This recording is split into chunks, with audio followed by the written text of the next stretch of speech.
സാമൂഹിക മാധ്യമങ്ങളിൽ ഈ അടുത്ത കാലത്ത് വളരെ ചർച്ച ചെയ്യപ്പെട്ട ഒരു നോവലാണ് ആത്രേയകം. രാജശ്രീ ടീച്ചറാണ് അത് എഴുതിയിരിക്കുന്നത്. അടുത്ത സമയത്താണ് ഞാനും ഇത് വായിച്ചത്. ആത്രേയകത്തിൻ്റെ പശ്ചാത്തലം മഹാഭാരതമാണ്. മഹാഭാരതത്തിലെ ചില കഥാപാത്രങ്ങളെ നമ്മുടെ മുന്നിൽ വ്യത്യസ്തമായൊരു രീതിയിൽ ടീച്ചർ അവതരിപ്പിക്കുകയാണ്. ഏതാണ്ട് 2 ലക്ഷത്തോളം കഥാപാത്രങ്ങളുണ്ട് മഹാഭാരതത്തിലെന്നാണ് പറയുന്നത്. ഈ ഒരു ആത്രേയകത്തിലേക്ക് വരുമ്പോൾ ഒരു 10-50ഓളം കഥാപാത്രങ്ങളെയാണ് നമ്മൾ കാണുന്നത്. ഈ മഹാഭാരത കഥയിലെ പാണ്ഡവരുടെ ജീവിതത്തെയാണ് ഇതിൽ കൂടുതലായി പ്രതിഫലിപ്പിക്കുന്നത്. കൗരവപക്ഷത്തെക്കുറിച്ച് വലിയ ചർച്ചകളൊന്നും തന്നെ ഈ നോവലിൽ വരുന്നില്ല. നമ്മൾ മഹാഭാരതം വായിക്കുമ്പോൾ നന്മയുടെ പക്ഷത്ത് നിൽക്കുകയും വളരെ ത്യാഗങ്ങൾ അനുഭവിക്കുകയും രാജ്യത്തിന് വേണ്ടിയിട്ട് അല്ലെങ്കിൽ ഒറ്റുകൊടുക്കപ്പെടുകയും ചെയ്തവരായിട്ടാണ് പാണ്ഡവരെ കാണുന്നത്. എന്നാൽ ടീച്ചർ അവരെ വളരെ വ്യത്യസ്തമായ ഒരു രീതിയിൽ നമ്മുടെ മുന്നിൽ അവതരിപ്പിക്കുകയാണ്. ഇങ്ങനെയും സംഭവിച്ചേക്കാം എന്ന ഒരു ചിന്ത നമ്മളിലേക്ക് കൊണ്ടുവരികയാണ് ടീച്ചർ ചെയ്യുന്നത്. ഇതിൻ്റെ നേരത്തെ പറഞ്ഞതുപോലെ ഇതിൻ്റെ ഭൂമിക അല്ലെങ്കിൽ ഇതിൻ്റെ ഒരു പശ്ചാത്തലം മഹാഭാരതമാണ്. അതിൽ പ്രധാനമായിട്ടും പാഞ്ചാല ദേശവുമായി ബന്ധപ്പെട്ട ആ കഥയാണ് ഇവിടെ പറയുന്നത്. പാഞ്ചാലത്തെ ദ്രുപദ മഹാരാജാവിൻ്റെ പുത്രനായ നിരമിത്രൻ്റെ വിവാഹത്തോടു കൂടിയാണ് നോവൽ ആരംഭിക്കുന്നത്. നിരമിത്രൻ്റെ വിവാഹ ഘോഷയാത്ര ദശാർണ രാജ്യത്തിലേക്ക് പുറപ്പെടുകയാണ്. അവിടുത്തെ ഹിരണ്യവർമാവിൻ്റെ മകളെയാണ് നിരമിത്രൻ്റെ വധുവായി തിരഞ്ഞെടുത്തിരിക്കുന്നത്. അപ്പം 2 ദിവസം നീണ്ടു നിൽക്കുന്ന ഈ യാത്ര പുറപ്പെടുന്ന ആ രംഗം വിവരിക്കുമ്പോൾ തന്നെ അതിലെന്തൊക്കെയോ ഒരു അസ്വാഭാവികത അല്ലെങ്കിൽ എന്തൊക്കെയോ നിഗൂഢമായ ഒരു ലക്ഷ്യം, ആരും അറിയാൻ അല്ലെ മറ്റാരും അറിയേണ്ടാത്ത ചില കാര്യങ്ങൾ ഒളിപ്പിച്ചു വെച്ച ഒരു യാത്ര പോലെയാണ് നമുക്ക് ഈ യാത്രയെ അനുഭവപ്പെടുന്നത്. നിരമിത്രൻ്റെ ഒപ്പം കൂട്ടുകാരിയായ വിശാഖയുണ്ട്. അതുപോലെ തന്നെ അംഗരക്ഷകരും പടയാളികളും ഒക്കെ ചേർന്ന ഒരു യാത്ര. മഹാരാജാവും റാണിയും ഇല്ല, മറ്റ് ചിലരുടെ നേതൃത്വത്തിലാണ് യാത്ര. അവർ പലപ്പോഴും നിരമിത്രനോട് സംസാരിക്കുമ്പോൾ ഒരു രാജകുമാരന് കൊടുക്കേണ്ട ബഹുമാനമോ ആദരവോ കൊടുക്കാത്തതുപോലെ നമുക്കിത് വായിക്കുമ്പോൾ അനുഭവപ്പെടും. വിവാഹഘോഷയാത്ര പുറപ്പെട്ട് കുറേ ദൂരം ചെന്ന് കഴിയുമ്പോൾ നിരമിത്രൻ വിശാഖയോട് തൻ്റെ ഒരു ആഗ്രഹം പറയുന്നുണ്ട്. അതായത് ഈ ഘോഷയാത്രയിൽ ഇടയ്ക്ക് എവിടെയെങ്കിലും വെച്ച് തരം കിട്ടുകയാണെങ്കിൽ അവർക്ക് 2 പേർക്കും കൂടി ഒളിച്ചോടാം എന്നാണ് പറയുന്നത്. അത് കേൾക്കുമ്പോൾ തന്നെ ഈ വിവാഹത്തിനോട് രാജകുമാരന് അത്ര വലിയ താല്പര്യമൊന്നും ഇല്ല എന്ന് നമുക്ക് മനസ്സിലാക്കാൻ പറ്റും. വിശാഖ സമ്മതിക്കുന്നു. രാത്രിയിൽ കാമ്പില്യം എന്ന രാജ്യത്തിലാണ് അവർ അന്ന് രാത്രിയിൽ വിശ്രമിക്കാനായി ഒരുങ്ങുന്നത്. അവിടെ വെച്ച് പെൺവേഷം കെട്ടി വിശാഖയോടൊന്നിച്ച് ഈ നിരമിത്രകുമാരൻ ഓടിപ്പോവുകയാണ്. പക്ഷേ അംഗരക്ഷകരുടെ കണ്ണ് വെട്ടിക്കാൻ അദ്ദേഹത്തിന് കഴിയുന്നില്ല. വിപുലന്റെ നേതൃത്വത്തിലുള്ള സൈന്യം അദ്ദേഹത്തെ പിടിക്കുന്നു.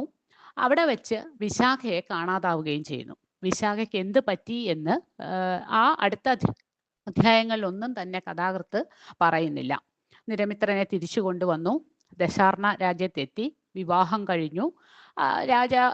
കുമാരനെ വിശാഖ പോയതിലൊക്കെ വലിയ വിഷമവും പ്രതിഷേധവും ഒക്കെ ഉണ്ടെങ്കിലും അതൊന്നും പ്രകടിപ്പിക്കാനോ അല്ലെങ്കിൽ അത് പ്രകടിപ്പിച്ചാൽ കാണാനോ ആരും ഉണ്ടായിരുന്നില്ല. രാജകുമാരൻ അവസാനം സന്തോഷത്തോടു കൂടി തന്നെ വിവാഹത്തിൽ പങ്കെടുത്തു. വിവാഹം കഴിഞ്ഞ് ദശാർണ രാജകുമാരിയുമായി തിരിച്ചു വരുമ്പോഴാണ് ആ രാത്രിയിൽ ഇവരുടെ മണിയറയിൽ വെച്ച് ദശാർണ രാജകുമാരി തിരിച്ചറിയുകയാണ് നിരമിത്രൻ പുരുഷനല്ല എന്ന്. ഒരു സ്ത്രീയുടേതായ ആകാര വടിവാണ് നിരമിത്രനിൽ ദശാർണ രാജകുമാരി കണ്ടെത്തിയത്.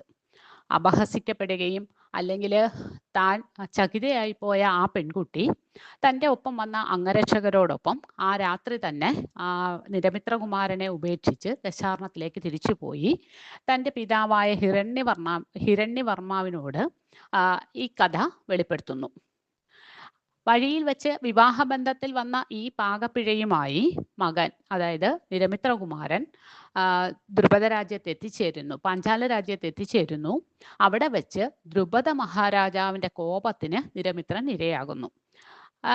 മഹാരാജാവ് അത്ര നാളും ഒളിപ്പിച്ച് വെച്ചിരുന്ന ചില രഹസ്യങ്ങൾ, അല്ലെങ്കിൽ പലർക്കും ഇതറിയാമായിരുന്നുവെങ്കിലും മഹാരാജാവിനെ പേടിച്ചും ഉണ്ടാക്കി വെച്ചിരിക്കുന്ന ദൈവകോപങ്ങളുടെ കഥകൾ പേടിച്ചും പലരും ഒളിപ്പിച്ചു വെച്ചിരുന്ന ഈ രഹസ്യം പുറത്തായതിൽ മഹാരാജാവ് അത്യധികം ക്ഷുഭിതനാവുകയും മകന്റെ മുന്നിൽ വെച്ച് അമ്മയെ ഉപദ്രവിക്കുകയും ചെയ്യുന്നു.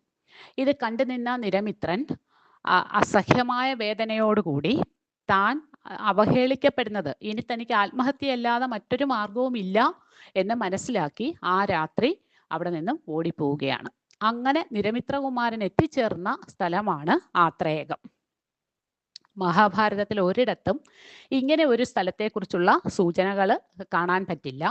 ആത്രേയകത്തെ കഥാകാരി അവതരിപ്പിക്കുന്നത് ഈ ഒരു അതായത് ആ ചുറ്റുമുള്ള പ്രദേശങ്ങളിലെ രാജ്യദ്രോഹികളെയും അശരണരെയും രോഗികളെയും അജ്ഞാത ശവങ്ങളെയും യുദ്ധത്തിൽ പരിക്കേറ്റവരെയും ഒക്കെ കൊണ്ട് തള്ളപ്പെടുന്ന ഒരു അജ്ഞാത ദേശമായിട്ടാണ് ആത്രേയകത്തെ നമ്മുടെ മുന്നിൽ അവതരിപ്പിക്കുന്നത്. ആത്രേയകത്തിൻ്റെ രഹസ്യമായ ഒരു ഭൂമിക, ഒരു വൈദ്യവൃത്തിയുണ്ട്, മാന്ത്രികമായ ചില പ്രവർത്തികൾ.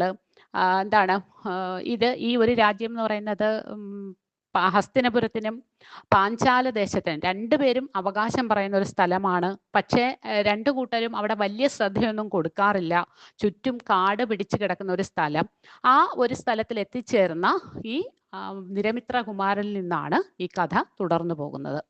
ഈ അവിടെ വച്ച് നിരമിത്രനെ ശുശ്രൂഷിക്കാനായി ചൂടകനും മകളായ ഇളയും തയ്യാറാകുന്നു. നിരമിത്രൻ പതുക്കെ ജീവിതത്തിലേക്ക് തിരിച്ചു വരുന്നു. അവിടെ നിന്ന് കഥ പുരോഗമിച്ചിങ്ങനെ പോവുകയാണ്.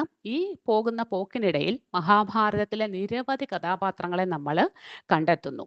യഥാർത്ഥത്തിൽ ഈ നിരമിത്രനാണ് നമ്മൾ ശിഖണ്ഡിയായിട്ട് മഹാഭാരതത്തിൽ കാണുന്നത്. പക്ഷേ നോവലിസ്റ്റ് ഒരിടത്ത് പോലും ഈ ശിഖണ്ഡി എന്നൊരു പദപ്രയോഗം നടത്തുന്നതേയില്ല. ഈ ഒരു പുതിയ പേര് നിരമിത്രൻ എന്ന പേരും മഹാഭാരതത്തിലില്ല. അപ്പം ഇങ്ങനെ വളരെ വ്യത്യസ്തമായ ഒരു നോവൽ.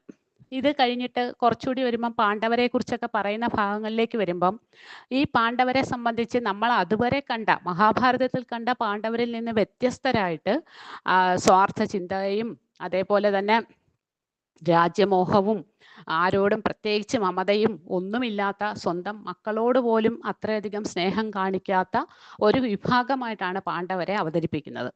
കുന്തി ഉൾപ്പെടെയുള്ള പാണ്ഡവർ.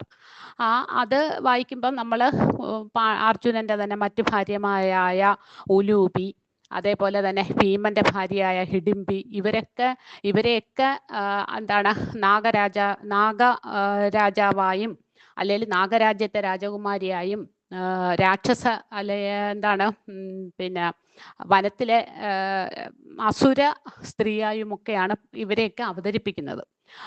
ഈ ഉലൂപിയുടെ മകനായ ഇരാവനെ കുറിച്ച് പറയുമ്പോൾ പോലും ഇരാവൻ അർജുനന്റെ തനി സ്വരൂപമാണ്. പക്ഷെ അർജുനന്റെ കുരുക്ഷേത്ര യുദ്ധത്തിന് മുമ്പ് ഒരു നന്മയ്ക്ക് വേണ്ടി ഒരു യാഗം നടത്തണമെന്നും ഈ യാഗത്തിൽ ലക്ഷണയുക്തനായ ഒരാളെ ബലി കൊടുക്കണം എന്നും പറയുന്നതനുസരിച്ച് അർജുനൻ വന്ന് ഇരാവനെ കൂട്ടിക്കൊണ്ടു പോകുന്നതായിട്ടാണ് നോവലിസ്റ്റ് ഇവിടെ അവതരിപ്പിച്ചിരിക്കുന്നത്. ഒരു അച്ഛനോട് അല്ലെങ്കിൽ അമ്മയുടെ നിർബന്ധത്തിന് വഴങ്ങി അച്ഛൻ്റെ ഒപ്പം പോയ മകനെ യാതൊരു ദാക്ഷിണ്യവുമില്ലാതെ ബലി കൊടുക്കുന്ന ആ ഒരു രംഗമൊക്കെ വായിക്കുമ്പോൾ നമുക്കത് വേറൊരു അനുഭവമായിട്ട് മാറുകയാണ്. മഹാഭാരതത്തിൽ നമ്മൾ ചിന്തിക്കാത്ത ചില തട്ടുകളിലേക്ക് അല്ലെങ്കിൽ അത്തരം ചില ചിന്തകളിലേക്ക് നമ്മളെ കൊണ്ടുപോവുകയാണ് നോവലിസ്റ്റ്. ഇനി ഈ നോവൽ വായിച്ചു കഴിയുമ്പോൾ ഇതിലിങ്ങനെ ഒരുപാട് കഥകളുണ്ട്. അല്പം വലിയൊരു നോവലാണ്. പക്ഷെ ഇത് വായിച്ചു കഴിയുമ്പം നമ്മൾക്ക് ആകെ ഉണ്ടാകുന്ന അല്ലെങ്കിൽ ആകെപ്പാടെ ഒരു സംശയം ഉണ്ടാകുന്നു. മഹാഭാരത കഥയെ ഇങ്ങനെയൊക്കെ മാറ്റി എഴുതാമോ?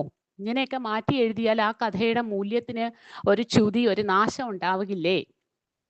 അപ്പോൾ തന്നെ തിരിച്ചും ചിന്തിക്കുന്നു, മഹാഭാരത കഥയ്ക്കും ഇങ്ങനെയും വന്നുകൂടെ?